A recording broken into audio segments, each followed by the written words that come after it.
What you see here are baby opossums, often called possums in North America. There's 3 little babies that we found underneath the foundation of a shed we had destroyed. Here you see parts of the shed. We had to remove this shed to make room for some vespiary gear where we incubate wasps.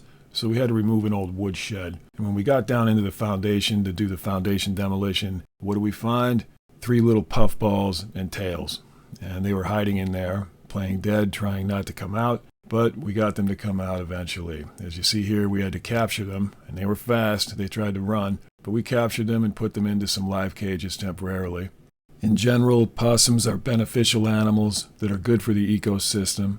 These are not rodents. A lot of people confuse these as rat-like rodents. They're not. They're marsupials, and they're actually related to kangaroos and koala bears because they have a pouch in their abdomen, and that's where their young develop and nurse. In fact, these are the only native marsupials in North America. So these little baby marsupials are very beneficial for the ecosystem here in North America. We're in the Midwest of the United States, and around here, these little guys are the scavengers that eat up all of the rotting plant material and vegetables and fruits that you want cleared up off of the ground. And these marsupials are one of the few mammals that routinely hunt and eat ticks, as well as other pest insects.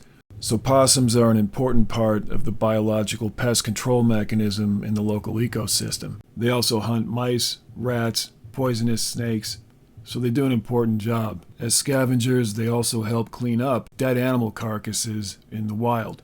And that's a very important job actually in the ecosystem that we need them to do. And these are immune to bee stings and scorpion stings.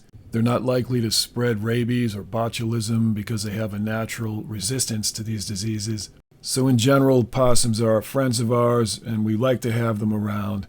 That said, they can't live in a structure that people are going to use. It's not good to have any live wild animal living in a structure that people are using. So in this case, obviously during the demolition, we had to remove them for their own safety. But if you find these holed up somewhere in an area where people are, you want to remove them because they are small mammals, so they can carry fleas, and they can make a mess where they urinate and defecate, so you want them out of your building. So if you ever find these cute little babies in your property, just treat them kindly and be gentle and have them relocated. If you need help with that, just look up your local animal rescue groups or call animal control. It doesn't take much effort to do the right thing.